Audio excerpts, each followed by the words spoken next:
여러분 안녕하세요. 139가입니다. 지금 이제 가축 사료에 대해서 말씀드리고 있습니다. 이제 사료 가격이 많이 오르면서 이제 급히 이제 질문을 받고 이제 몇 가지 팁을 드리고 있는데, 오늘은요 100% 자가 사료 만들기에 대해서 말씀드리겠습니다. 자, 11번입니다. 사료 방법 9번째, 닭사육 100% 자가 사료 만들기. 어, 오늘 얘기는요, 모르겠습니다. 여러분한테 도움될지 모르겠습니다만 좀 필요한 것만 받아 쓰시고요. 필요 없는 거는 이제 좀 버리시기 바랍니다. 자, 참고만 하시고 따라하지 마십시오. 왜냐 그러면 이제 닭사육 방법이 전부 다 다를 겁니다. 아마 산란기가 있을 거고, 토종닭이 있을 거고, 산란 뭐 초기가 있을 거고, 후기가 있을 거고요. 그러다 보니까 영양 다 틀리거든요. 그래서 사료를 만드는데 응용하는 참고 자료로 활용했으면 좋겠습니다. 처음 하신 분한테는 아마 유용하겠고, 아마 하시는 분들도 좀 몇 가지는 도움이 될 거라 봅니다. 자, 첫 번째 얘기는요, 이거 사례들입니다. 농가들 사례고, 여러 가지 이제 좀 뭐랄까, 구체적으로 이제 몇 퍼센트로 딱 드리진 못하고 있습니다. 왜냐 그러면 이제 여러분이 가지고 있는 자원이 있을 것이고, 그때 달라야 되니까요. 아까도 있습니다만 산란 초기서부터 아니면 이제 산란 전이라든가 그런 것들 다 다르거든요. 그러니까 그때마다 영양을 뭐랄까, 아니면 이제 포만감 사료 영양이 적은 거를 많이 늘리기도 해야 되고요. 그래서 이런 재료로 이렇게 하고 있다는 것만 참고하시기 바랍니다. 그리고 응용하시란 말씀 드립니다. 자, 청치, 쌀기 같은 벼, 또 쌀겨, 신선한 쌀겨 같은 겨죠. 아니면 이제 깻묵, 고추씨, 석본. 뭐 고추씨 넣는다는 거는 이건 뭐냐, 산란에 이제 하고 있다는 거거든요. 그러면 산란 시기 아니라면 뭐 고추씨를 조금 빼는 것도 하나의 방법일 거고요. 이런 또 칼슘은 이제 계란이 나니까 이제 우리가 난각이라 그러죠. 그런 거고, 소금 같은 경우는 뭐 아주 적게 씁니다. 0.1에서 뭐 0.5. 양에 따라서 약간씩 가감할 필요 있고요. 많은 마늘 쓸 때는 약간 적게 하고, 좀 뭐 그런 것들이 있습니다. 좀 참고하시고요. 두 번째는요, 청치나 쌀락이나 보리 아니면 밀도 되겠죠. 자, 그때 이제 좀 다르다는 거. 왜냐하면 이제 농가의 그 지역에 따라서 이제 발생하는 것들이 다르거든요. 자, 쌀겨, 흑사료, 또 깻묵. 깻묵이 신선한 거 쓰는데 우리가 앞서 그런 얘기했습니다. 깻묵, 비지. 또 깻묵이 뭐냐면 이제 유질이 많다 보니까 금방 이제 산화되고 변질되니까요. 그때는 이제 비지 같은 거 같이 넣으시가, 아니면은 조금 난이도 높습니다. 쌀게 같은 게서 수분 맞춰서 보관했다가 연중이죠. 뭐 100년도 보관되니까 이때 써도 되겠죠. 자, 고추씨 같은 경우 아까도 있습니다는 그 난각을 난황이죠. 난황을 이제 색깔이 진하게 주황색 되게 하는, 이제 우리가 보통적으로 이제 주황색 영양란이라 해서 주황색 되는 거는 이제 색소를 넣는 살을 쓰거든요. 우리 같은 경우는 이제 인공 색소라는 거, 그다음 외국 뭐 일본 같은 경우는 천연 색소입니다만 이런 것들 참고하셔서 이제 쓰시면 좋겠죠. 석분은 이제 우리가 소화, 이제 칼슘은 난가, 뭐 소금 조금 넣으시면 되고, 이런 좀 차이가 있습니다. 이런 두 번째 사례가요. 자, 이번은 제 세 번째 사례입니다.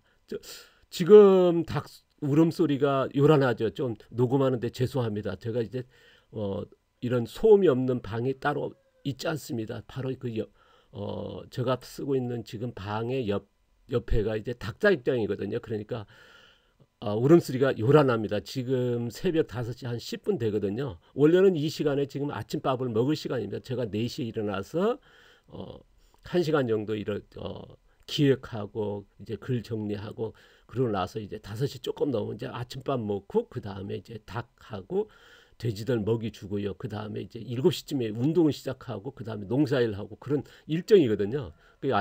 오늘은 이제 토요일이라서 약간의 운동 시간을 늦추고 일도 늦출 예정입니다. 그래서 밥 먹는 시간에 이제 하다 보니까 좀 요란스럽습니다. 좀 이해를 부탁드립니다. 닭소리가 유난히도 큽니다. 자, 이해를 다시 한번 부탁드립니다. 자, 청치나 쌀기 같은 벼 같은 거, 이제 우리가 그 전에 제가 이제 10년 전에 교육할 때만 해도 이제 쌀아기가 좀 비쌌고 청치가 쌌습니다. 그런데 이제 우리가 쌀아기 비해서 청치가 더 좋거든요. 그런데 이제는 이제 10년이 지난 지금은 뭐 청치나 쌀아기랑 같은 가격이 됐을 정도로요. 뭐 초창기에 청치나 쌀아기 아주 쉽게 구했는데 지금은 쉽지는 않습니다만은, 뭐 자가 사료 만들려면 이런 것은 이제 보통적으로 제일 많이 흔하니까요. 그 다음에 비지 사료 쓰는 거, 아니면 쌀겨 쓰시고, 아니면 이제 흑사료. 흑사료는 앞서 말했습니다만 흑사료 같은 경우는 이제 거의 포만감사료입니다. 영양이 적죠. 그 대신에 이제 우리가 원원적 미생물을 포집하는 거니까요. 그랬을 때 그 흑사료 쓰고 나서 농가들이 하는 한결같은 얘기가 뭐냐면 계란의 무기가 다르다는 거. 그 다음에 난각이 워낙 좋다는 겁니다.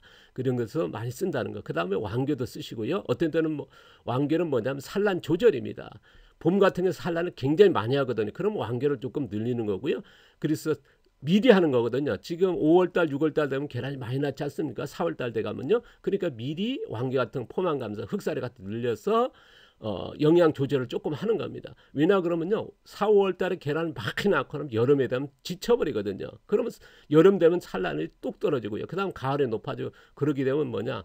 1년 내내 생산량이 굉장히 굴곡이 크다 보니까 이제 공급하는데 굉장히 애로점이 있습니다. 그래서 이런 거를 활용하는 것도 하나의 방법이다. 그래서 그때그때 좀 달라지는 계절에 따라 틀리다 보니까 이제 사료 배합이 퍼센트가 정확하게 드리기는 대단히 어렵다는 거 참고하시고요.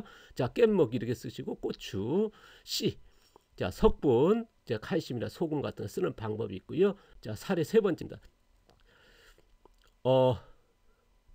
또 세 번째가 또 돼 있는데 이건 네 번째로 하겠습니다. 청치나 쌀 아니면 밀 같은 거. 앞서 이제 전편에도 그런 얘기했습니다. 제가 초창기 한 10년 전에만 해도 그 지금 가같이 그 곡물이 굉장히 올랐거든요. 그러니까 밀을 많이 재배했었습니다. 근데 곡물 가격, 국제 곡물 가격이 떨어지다 보니까 이제 밀이 안 팔렸거든요. 그래서 우리 밀 계란이라 했더니 교육을 시켜놨더니 뭐 난리 났습니다. 누가 밀을 먹여서 닭을 키우냐. 뭐 1, 2%는 뭐 모를까. 뭐 10% 넘어가면 닭들이 소화 안 되니까 굉장히 위험하다. 아니면 폐사된다. 그랬거든요. 그러니까 항의 전화 오는 거죠. 그러니까 미리 우리 사육 방식이 제가 134강에 제 소화 기간 보여드렸습니다만 그렇게 키우면 문제 없습니다. 아무런 문제 30% 먹여도요. 농가에서 이 실증이 됐지만은 문제 없었거든요. 산란에 문제 없었고요. 그런 것 말씀드립니다. 일반에서 보시면은 이제 전분이 많다 보니까 그렇게 할 수밖에 없거든요. 그런 걸 참고하시는 말씀드리고요. 비지사료, 쌀겨, 자 흑사료. 자 쌀겨도 그런 얘기했습니다. 쌀겨 같은 경우는 이제 변질이 잘 되거든요. 그럼 변질이 되고 산화됐을 때는 비지하고 같이 넣고 해서 아니면 쌀겨에다 수분 맞춰서 우리가 숙성 기술로 저장했다 쓰시는 방법 알려드렸죠. 참고하시면 좋을 거고요. 깻묵. 여기는 보시면 우리가 그 산란이 이제 피크 아니면 쌀란이 조금 떨어진다. 이제 사료에서 제일 핵심이 뭐냐 산란에 좌우하는 게 이제 단백질 있지 않습니까? 증체도 그렇고요. 그때 단백질이 부족했을 때에 아니면 어분이라든가 동해 등이 굉장히 고단백질이거든요. 뭐 보통 20에서 50%까지 됩니다. 또 동해 등에는 뭐 그렇지 않습니다. 어분 같은 게 그렇거든요. 근데 가격이 제일 싸도 우리가 동해 등에 생으로 했을 때 뭐 700원, 500원까지도 하는 농가들이 있습니다. 이제 바로 옆에니까요. 그런데 분말 같은 경우는 굉장히 비싸거든요. 그래서 0.에서 5%는 뭐 이렇게 섞는 방법이 있다는 거. 이건 거 선택이죠. 너무 고가다 보니까 참고하시면 좋겠고요. 고추씨, 석분 이렇게 쓰시는 농가들이 있다는 거 참고하시면서 여러분이 아까도 얘기했습니다. 산란 초기 중기 계절에 따라 틀리니까 그때그때 좀 활용하는 뭐 1년 내내 같은 한다는 거는 저는 이제 바람직하지 않다. 아까도 얘기했습니다. 산란에 그런 계절이 있고요. 그러니까 그거를 감안하시면은 이제 가감하는 이런 것들을 이제 처음에는 힘듭니다만은 몇 번 하다 보면요. 그 산란에 맞춰서 아니면 계절에 한 계절 앞서서 이제 산란 배합, 영양을 배합하는 것들이 나올 수 있습니다. 우리가 뭐 라면 끓일 때 아니면 이제 뭐 국 끓일 때 뭐 몇 그램 안 해도 뭐 그냥 넣어도 뭐 숙련되면 그렇지 않습니까? 그게 꼭 같거든요. 그러니까 처음엔 어렵습니다만은 이거를 몇 번 하다 이제 익혀질 겁니다. 자, 이건 다섯 번째 얘기죠. 자, 우리가 아니면 이제 쌀아기, 아니면 비지사료, 쌀겨, 흑사료, 왕겨 대체할 수 있는 것 같은 포만감 사료니까요. 깻무 같은 거 앞서 얘기했습니다만은 변질이 잘 된다는 것 좀 참고하시겠고요. 자. 어분과 동해 등에는 분명한 건 뭐냐 고가입니다만은 우리가 고단백질 양분이 부족하다 했을 때는 이걸 써야 된다는 거 참고하시면 좋겠고요. 아니면 이제 대체하는 것도 있으면 좋겠죠. 사료 가격에 단백질이 건 70%가 차올 정도로 제일 크다 하는 거. 특히 자기야 사료에서는 핵심입니다. 자, 석분, 칼슘 같은 거 아니면 여기서 제일 핵심은 뭐냐? 과일박, 채소박입니다. 우리가 5,000원짜리, 만원짜리 아니면 질병치료에 유정란, 계란을 생산한다고 그러면요. 1년 내에 풀을 먹여야 되거든요. 그런데 우리나라가 이제 풀을 먹인다는 건 뭐냐면 한 5월 달서부터 10월 달밖에 안 되거든요. 그러면 나머지는 어떠냐? 우리나라에 제일 흔한 과일이나 채소 같은 걸 이제 주스로 많이 짜지 않습니까? 그러면 이제 그런 그 과일박하고 채소박이 나오거든요. 이런 걸 해서 저장했다가 이제 숙성 기술이죠. 했다가 1년 내내 먹일 수 있다는 거. 그 다음에 뭐 봄 되면 이제 풀을 먹이면 되겠죠. 아니면 채소가 나온다면요. 이런 것들 같이 한다 그러면 뭐 최고의 사료가 아닐까 싶습니다. 사료의 그 닭사육에서 제일 그 고품질이라 고퀄리티는요. 럭셔리라 그러면 1년 내내 엽록소의 이런 식물성 사료, 곡물을 제외한 이제 식물사료를 얼마나 꾸준하게 1년 내내 먹일 수 있냐, 이게 핵심이거든요. 그래서 거기에 면역력과 장의 미생물하고 또 연관성이 있으니까요. 그래서 이런 것들을 좀 참고하셔서 좀 네 번째 얘기는 굉장히, 다섯 번째 얘기죠, 중요하다는 것 좀 참고했습니다. 자, 앞서도 얘기했습니다만 소개한 그 혼합사료 만들기 방법은 농가 사료일 뿐입니다. 자, 닭사료 만들기 방법은요. 농가가 확보한 사료 자원과 닭 종류, 산란율, 산란 시기, 닭 연령, 계절, 품질, 여러분의 판매 가격, 성장 속도, 중체 속도, 산란 등에 따라서 이제 맞춘 영양 및 배합이 필요하다는 말씀 드립니다. 그래서 제시한 사례일 뿐이지 이걸 참고하시면서 응용하시라는 말씀 드립니다. 이것도 하나 이제 드리고 싶은 얘기인데요. 뭐냐면 이제 농가에서 이제 조금 사료를 만드는, 앞서도 그런 얘기했습니다. 뭐 청취라든가 몇 가지만 섞어, 한 네 가지만 섞어, 아니면 세 가지만 섞어서 사료를 만들어서, 이것도 굉장히 높은 기술이라 하면서 자랑하신 분도 계십니다. 어떻게 뭐 이것도 좋은 기술이죠. 또 한 사례는 뭐냐면 이제 한 10가지 정도.